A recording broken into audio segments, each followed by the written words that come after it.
Dad Perfect Events. I was staring at my laptop screen in my home office, reading an email that wasn't meant for me when my world fell apart. The coffee in my hand went cold as I read Sarah's message to her business partner. The old man finally transferred the last $50K. Once we close the Torres account next month, we can push him out completely. He'll never see a dime back. The old man, that's what my daughter-in-law called me. My name is Michael Torres. I'm 57 years old, and I just discovered that my own family had been running a sophisticated con on me for the better part of a year. Let me back up and tell you how this nightmare started, because it's important you understand just how carefully they played me. When David, my 32-year-old son, came to me last spring with his business idea, I was actually proud of him. Finally, he was taking real initiative instead of bouncing between tech jobs every 18 months. Sarah, his wife, who's a corporate lawyer with one of those downtown firms, had it all mapped out on professional spreadsheets. They wanted to start a consulting firm helping small businesses with their digital transformation. Dad, we need 280 kilos to get this off the ground, David had said, sitting across from me at my kitchen table with those glossy presentation folders Sarah had prepared. The same kitchen table where Carol used to help him with his homework 20 years ago. You know the industry better than anyone. You understand both the tech side and the business side. He was right about that. 35 years at Boeing's Seattle facility, working my way up from junior systems engineer to senior project manager, taught me plenty about technology budgets and corporate dynamics. I'd managed teams of 50 people and multi-million-dollar aerospace projects. When Sarah walked me through their market analysis and financial projections that evening, everything looked solid. Market research, client pipeline development, competitive analysis, even contingency planning for different growth scenarios. We want you as our founding partner, Sarah had explained, her lawyer voice smooth and professional as she turned each page of the presentation. Your investment gets you 40% equity, but you don't have to worry about day-to-day operations. Think of it as your retirement project. Carol, my wife of 34 years, had passed away 3 years earlier after a brutal 8-month fight with pancreatic cancer. The house felt too quiet most days, and frankly, I was excited about being involved in something meaningful with my son. The 280 kilo would come from my Boeing retirement fund and some savings Carol and I had carefully built up over the decades. Money we'd planned to use for travel, for spoiling grandchildren that never came, for a comfortable retirement together. But Carol was gone, and David was here, asking for my help to build something. It felt like honoring her memory in a way, investing in our son's future. I transferred the money in 3 installments between April and July, exactly as Sarah had recommended for optimal tax positioning. David was so grateful during those months, calling me every Sunday evening with detailed updates about office space hunting, client meetings, and partnership discussions. Sarah would send me professionally formatted monthly reports with charts and graphs showing their progress. Everything seemed legitimate, even impressive. They'd signed a lease on a small office in the Bellevue Tech corridor. They were meeting with potential clients. They'd hired a part-time administrative assistant. Sarah showed me business cards and a company website that looked completely professional. The first red flag came in late August. I'd called David on a Wednesday afternoon asking if I could swing by their office to see the setup, maybe take them to lunch, meet their assistant, see where my retirement savings were being put to work. David got weird about it. His voice changed, became evasive. "Oh, we're still getting the space organized. Dad, you know how it is with construction delays and permits. Maybe next month when everything's more settled." Next month became the month after that. Then it was, we're so busy with client work, it's just not a good time for visitors. Always an excuse, always delivered with just enough detail to sound reasonable. In September, I started noticing changes during our monthly family dinners at my place. Sarah had become more distant, less interested in answering my questions about specific clients or projects. When I'd ask about the Johnson manufacturing contract she'd mentioned in her July report, she'd give vague responses and quickly steer the conversation toward David's golf game or my consulting work.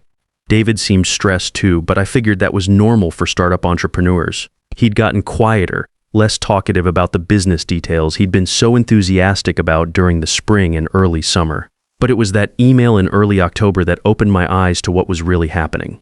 See, David had been using my home computer to access some files when his laptop was being repaired. He'd left his Gmail account logged in on my machine. I wasn't snooping, I swear. I was just trying to get to my own email when I noticed he had several unread messages from someone named Jennifer Martinez. The subject line on one of them caught my eye. Torres Account Strategy, Phase 3. That's when I saw Sarah's email thread with this Jennifer person, someone I'd never heard mentioned in any of our family conversations or business updates. The Torres account, they called it.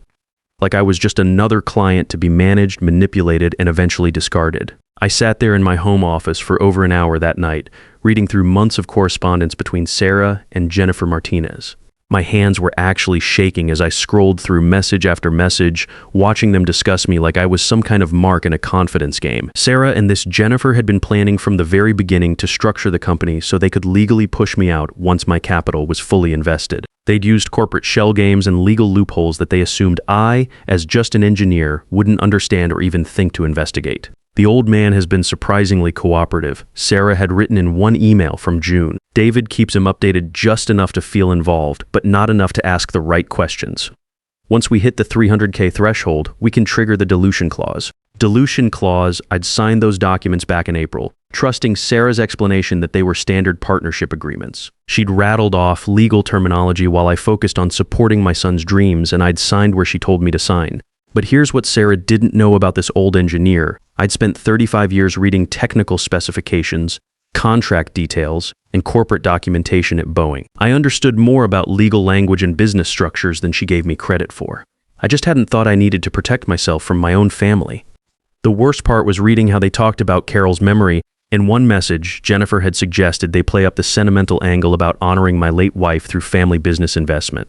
Sarah responded that she'd already been mining that emotional territory and that I was completely hooked on the legacy narrative. They were using Carol's death to manipulate me. The woman who'd raised David, who'd taught him right from wrong, who trusted him to take care of me when she couldn't anymore. They were turning her memory into a weapon against me. I didn't sleep that night. Instead, I printed out every email I could access and started making notes in the margins. The same way I used to analyze technical problems at Boeing. What did I know? What could I prove? What were my options? By morning, I had a plan. I called in sick to the part-time consulting work I'd been doing to stay busy. Then I drove downtown to the financial district looking for a lawyer who specialized in white-collar crime and business fraud. I found Stanley Murphy through Google reviews. Apparently he'd made a name for himself, prosecuting sophisticated financial scams targeting older investors. Stanley's office occupied the 15th floor of one of those glass towers near Pike Place Market.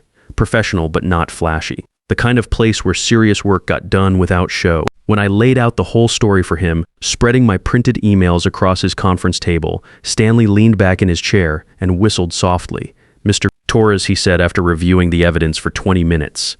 "If what you're showing me is accurate, we're looking at potential wire fraud, breach of fiduciary duty, conspiracy to commit theft, and possibly RICO violations if this Jennifer Martinez has done this before." Stanley introduced me to his associate, Patricia Foster, who turned out to be both a lawyer and a certified forensic accountant.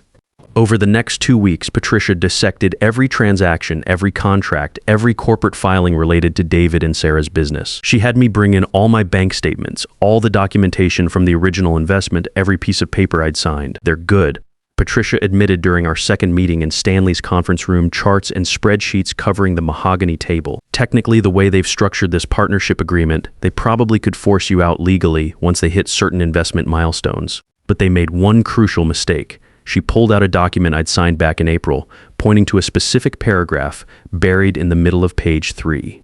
"This clause here protects investors from material misrepresentation. Did they ever tell you they planned to remove you as a partner once you'd invested a certain amount? Never.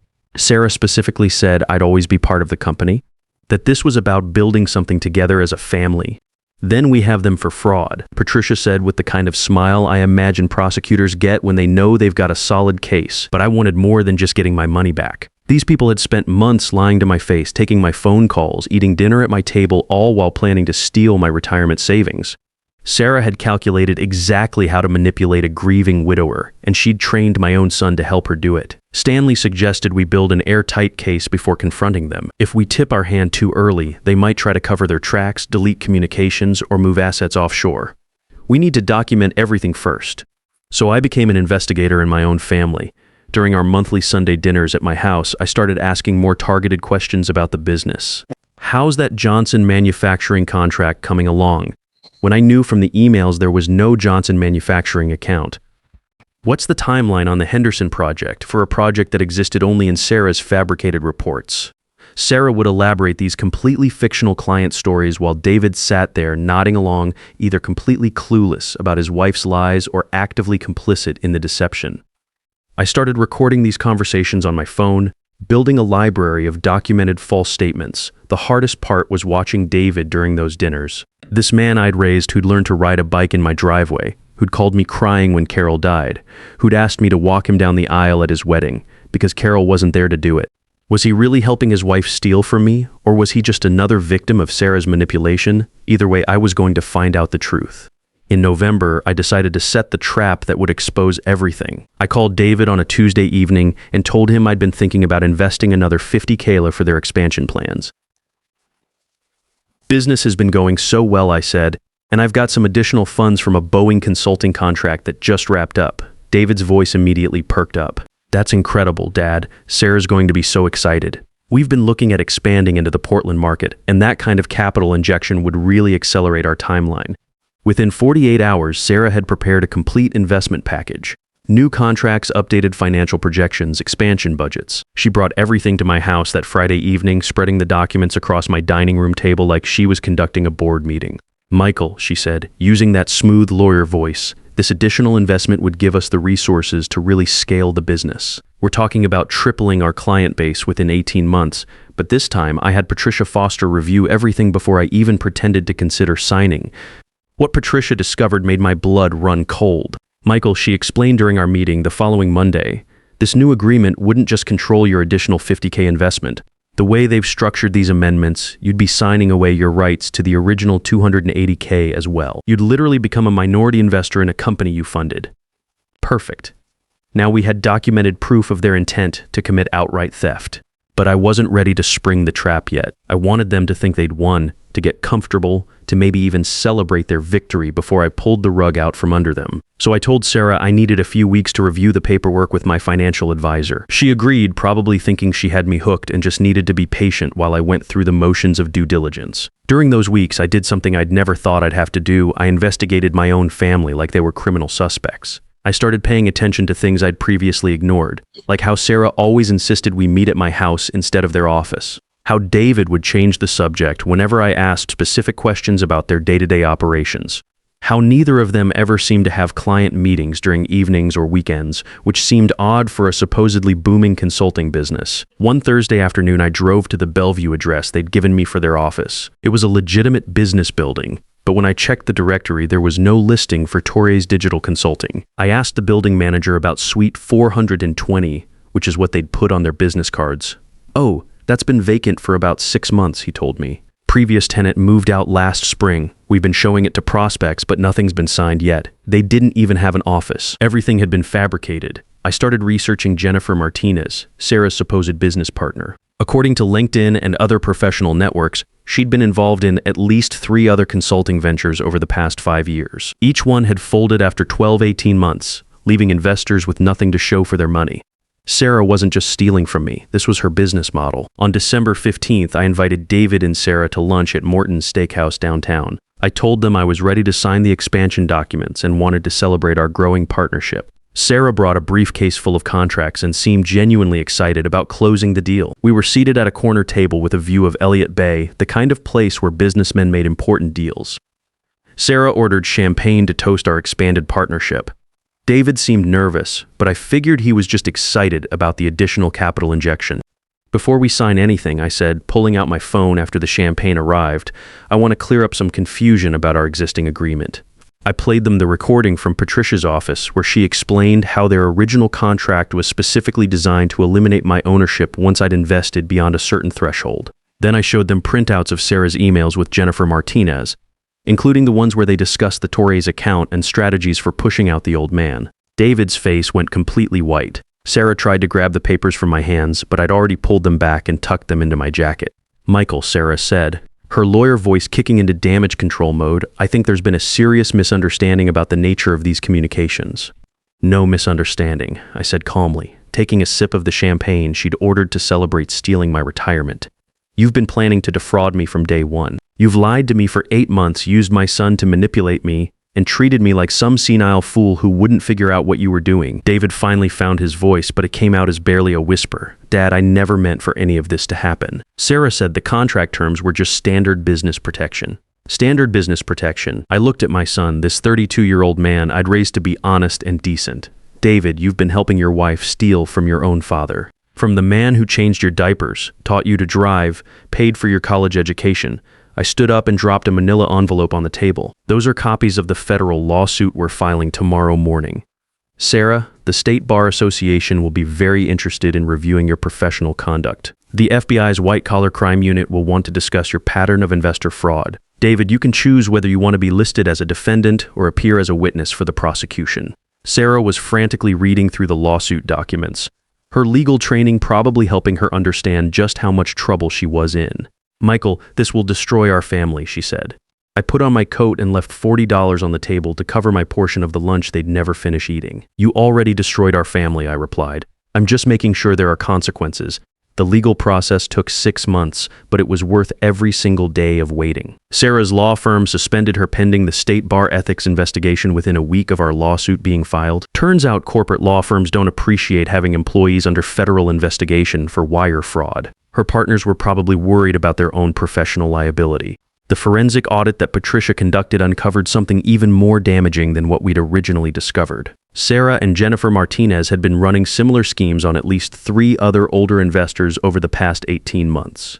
The FBI's Financial Crimes Unit got very interested when they realized this wasn't just a family dispute, but part of a pattern of targeting retired professionals with substantial savings. David made the smartest decision of his adult life and agreed to testify against his wife in exchange for immunity from criminal prosecution. The federal prosecutor, a sharp woman named Lisa Chen, explained that David had been manipulated almost as much as I had been. Your son genuinely believed he was building a legitimate business, she told me during one of our preparation meetings at the U.S. Attorney's office downtown. Sarah had convinced him that pushing out older investors was standard practice in venture capital. She showed him fake industry reports, made up legal precedents. He thought what they were doing was unethical but legal. Still, learning that your son helped steal from you, even unknowingly, leaves scars that take time to heal.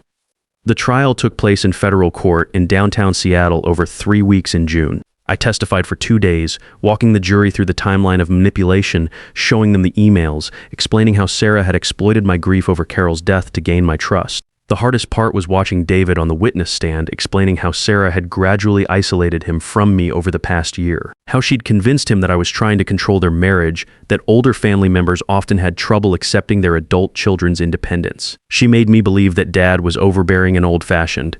David testified, his voice barely audible, that successful couples needed to be financially independent from their parents.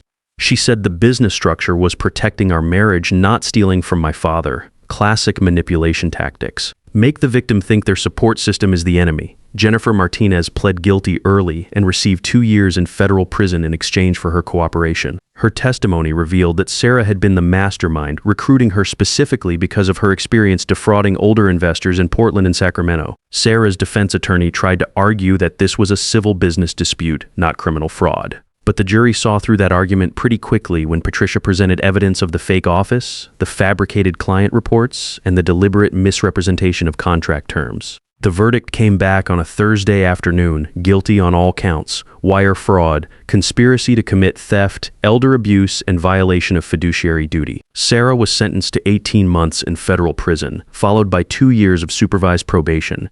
But the civil lawsuit was where I really got justice. The judge awarded me not just my original $280K investment plus interest, but an additional $75K in punitive damages for targeting an elderly investor through emotional manipulation. The court also ordered Sarah to pay my legal fees, which came to another $35K. Best of all, the judge included a provision in the settlement that required Sarah to write a formal letter of apology acknowledging that she had deliberately exploited my grief over my wife's death to facilitate the fraud. She had to read that letter aloud in court, in front of David, in front of the press, in front of everyone. I donated the $75K in punitive damages to a legal aid society that helps seniors avoid financial scams. Seemed like the right thing to do with money that came from someone preying on older folks.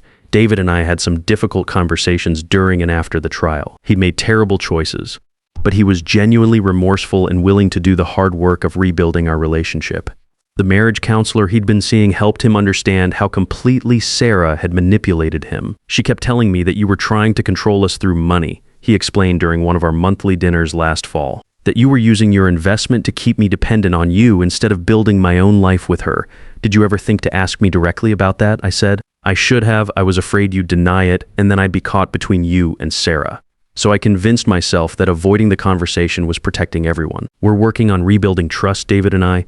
It's slow going, but we talk every week now. He's dating someone new, a teacher named Amanda, who seems genuinely kind. When I met her last month, the first thing she said was how much David talks about his father and how proud he is of my engineering career. Sarah tried to contact me after her release from federal prison, wanting to make amends and move forward as a family. I had Stanley send her a cease and desist letter. Some people don't deserve forgiveness, especially when their apology is just another manipulation attempt. The whole experience taught me some hard lessons about trust, even family trust, but it also showed me that being older doesn't mean being helpless. Experience counts for something, patience counts for something, and sometimes the best revenge is simply ensuring that justice gets served properly through the legal system. I still do consulting work for Boeing sometimes, helping younger engineers understand complex systems integration. They always seem surprised that someone my age understands their technical challenges and can navigate corporate politics better than they can. But that's their mistake, just like it was Sarah's. Never underestimate an old engineer who's had 35 years to study how systems work, whether they're mechanical, corporate, or criminal. These days, I'm more careful about who I trust with my money and my heart, but I'm not bitter. Justice was served, my retirement is secure, and I've got a son who's learned some hard lessons about choosing the right partner. Sometimes that's all you can ask for. Trust is earned through consistency, not blood relations. And when someone shows you who they really are through their actions, believe them the first time. The greatest strength of experience isn't just knowing how systems work, but having the patience to let justice work through proper channels rather than rushing into emotional reactions.